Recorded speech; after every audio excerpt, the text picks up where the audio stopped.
తప్ప ఒకరు జాయిన్ అయిపోతున్నారు. జోగయ్య గారి కుమారుడు ఆల్రెడీ జాయిన్ అయ్యాడు.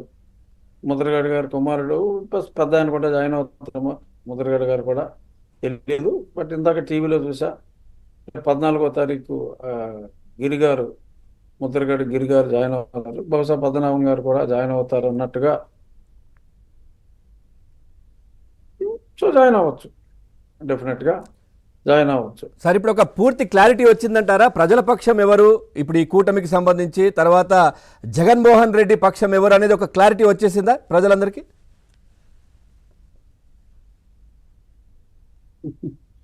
ప్రజలు చాలా తెలివైన వాళ్ళు పవన్.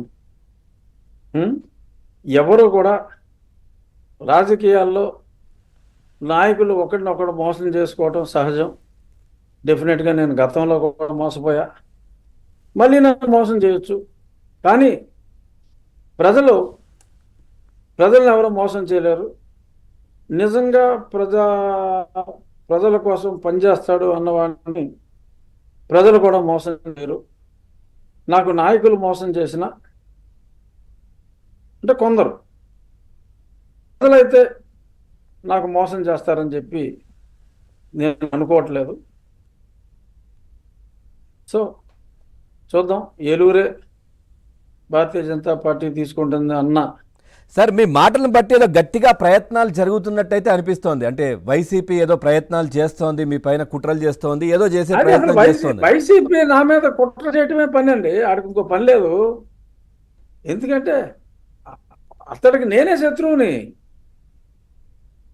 అతడికి ఊరికే పబ్లిక్లో చెప్తూ ఉంటాడు, ఆ రామోజీరావు, ఆ రాధాకృష్ణ, ఆ చంద్రబాబు నాయుడు, ఆ దత్తపుత్రుడు అంటాడు తప్ప అవన్నీ పైకి చెప్పే పేర్లు.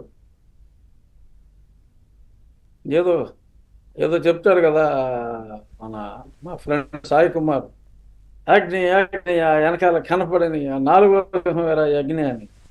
అలాగా ఆ చెప్పి 4 పేర్లు వెనక కనపడని 5వ పేరు మొదటి పేరు నేను కాదు. అవి చెప్తాడు, నా పేరు చెప్పడు సిగ్గుపడి. ఎందుకంటే నేను ఒక ఇండివిజువల్ని. రామోజీరావు వెనకాల పెద్ద సంస్థ ఉంది, రాధాకృష్ణ గారి వెనక పెద్ద సంస్థ ఉంది, వీరి వెనక పెద్ద పార్టీలు ఉన్నాయి. అటువంటి వాళ్ళ పేర్లే చెప్పాలి తప్ప ఒక ఇండివిజువల్కి గురించి కూడా నేను మాట్లాడితే పోతుందని చెప్పి పైకి చెప్పడు. కానీ అతని శత్రువును ఖచ్చితంగా నేనే, లేకపోతే ఎంత చీప్ ట్రిక్స్ అతను ట్రై చేస్తాడని చెప్పి. ఎందుకంటే ఆడి ఛానల్స్లోనే, పిల్ల సత్తలు గారి ఛానల్స్, వీటిలోనే ఇదంతా, ఈ రూమర్స్ అనుకోండి, ఈ నిజాలు అనుకోండి, ఇవన్నీ.